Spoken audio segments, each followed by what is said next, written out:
second grade. So we are in the final book of the Mrs. Piggle Wiggle Treasury. This last one is called Mrs. Piggle Wiggle's Magic, and it has 7 different chapters. The first chapter is called Mrs. Piggle Wiggle's Magic, and I felt kind of silly reading to myself, so I got 2 new students that I'm going to start reading to. This is Winston and this is Milo, and they are just thrilled to be hearing this story. Okay, Mrs. Piggle Wiggle's Magic. Of course, the reason that all the children in our town like Mrs. Piggle Wiggle is because Mrs. Piggle Wiggle likes them. Mrs. Piggle Wiggle likes children, she enjoys talking to them, and best of all, they do not irritate her. When Molly O'Toole was looking at the colored pictures in Mrs. Piggle Wiggle's big dictionary and just happened to be eating a candy cane at the same time and drooled candy cane juice on the colored pictures of gems and then forgot and shut the book so the pages all stuck together, Mrs. Piggle Wiggle didn't say, "Such a careless little girl can never look at the colored pictures in my big dictionary again." Nor did she say, "You must never look at books when you are eating." She said, "Let's see, I think we can steam those pages apart and then we can wipe the stickiness off with a little soap and water, like this. Now see, it's just as good as new. There's nothing as cozy as a piece of candy in a book. Don't look so embarrassed, Molly. I almost drool every time I look at those gems. Which one is your favorite? I think mine is the lapis lazuli." When Richard Williams, who was showing off for Patsy by riding in his wagon with his eyes shut, crashed through Mrs. Piggle Wiggle's basement window and landed in the coal bin, Mrs. Piggle Wiggle laughed so much she had to sit down on the front steps and wipe her eyes with her apron. Richard was awfully scared and was going to sneak out the basement door and go home, but Mrs. Piggle Wiggle, still laughing, leaned through the broken window and said, "Hand me the putty knife and that can of putty off the shelf, and then go get me that pane of glass leaning against the wall over there by the furnace.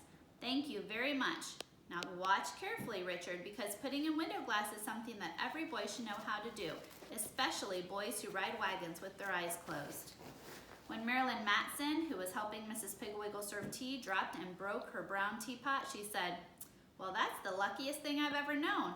You didn't get a drop of hot tea on you, and you broke that nasty teapot with the leaky spout that I've hated for 15 years. Tomorrow, I'll go to town and buy a new one.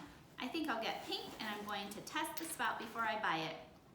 "But what about the tea?" said Marilyn, wiping her tears on her sleeve. "Make it in the coffee pot," said Mrs. Piggle Wiggle, "and we'll call it Toffee." Here's a couple pictures for you to see. There she is with the broken window.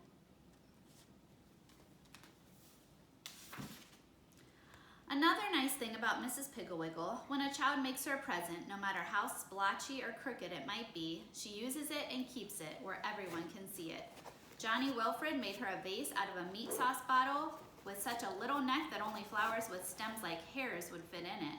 Not only that, but he painted it in a sort of bilious green, and the paint was too thick and ran down the sides in warty lumps.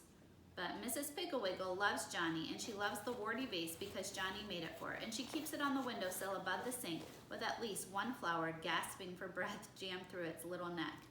Every time Johnny comes into her kitchen, he points proudly to that vase and says, "Do you see that pretty vase over there on the windowsill?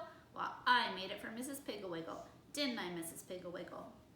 When Susan Gray came staggering over with a plate of the first cookies she had ever made for Mrs. Piggle Wiggle, Mrs. Piggle Wiggle didn't take one look at the tannish gray lumps and say, "No, thank you." Oh, she has good manners. She said, "Why, Susan Gray, you smart girl, 8 years old and already making cookies. You're going to make somebody a very fine wife." "Yeah, somebody with good teeth," said Hubert Prentice, who had taken one of the gray lumps and had found that trying to eat it was like biting on a stone. Mrs. Piggle Wiggle took the cookie away from him and said, "Oh, Hubert, these are special cookies. You dip them in hot tea and then take a bite." She hurried to the kitchen and made some tea, and then she and Molly and Hubert and Susan sat at the kitchen table and drank tea and gnawed at the stony cookies, which in addition to being hard as rocks, tasted like glue because Susan had put in gravy coloring instead of vanilla. When Molly and Hubert made gagging motions at each other, Mrs. Piggle slipped them some ginger cookies under the table, and Susan was so proud that she didn't even notice. Julie Ward knitted Mrs. Piggle a scarf that was about 10 yards long and 2 inches wide, and when Mrs. Piggle opened the box, she didn't say, "My Julie, you must have had a giraffe in mind when you made this scarf."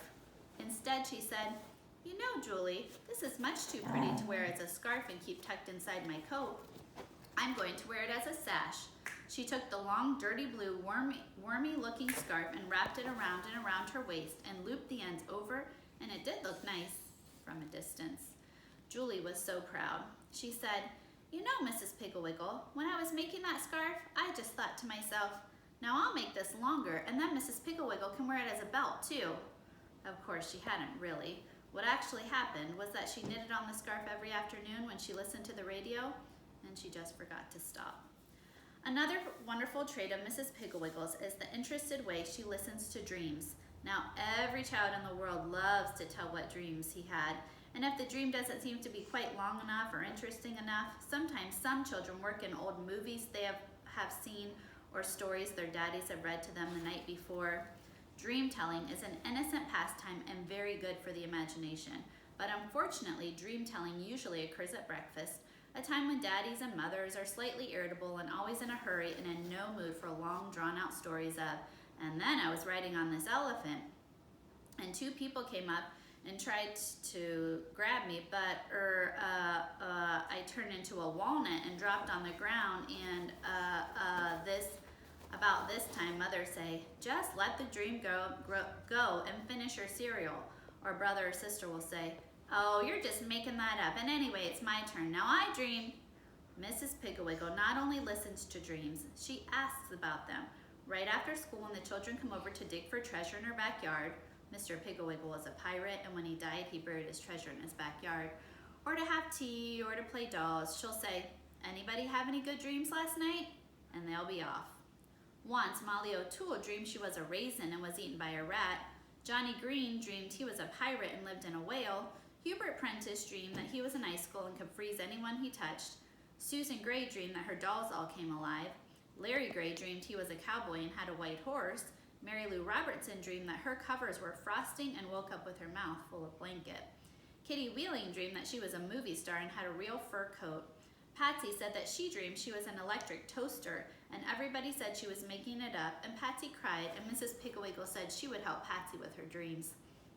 Some of the children's dreams are so long and dull and full of that Mrs. Piggle finishes them off for them and says, "That was the way it was, wasn't it, Bobby?" much to their evident relief. So you can see that loving children the way she does, Mrs. Piggle just naturally understands them even when they are being very difficult, which is, of course, why all the mothers in our town call Mrs. Piggle whenever they are having trouble with their children. Mrs. Piggle always knows what to do, and then, of course, she has a big cupboard full of magic powders and pills and appliances to help cure children's bad habits. So that was kind of the introduction, just in case someone hadn't read the first 2 books. And the next time you see me, we will start one of my favorites. I know I say it every time, but it's the Thought You Setter's Cure.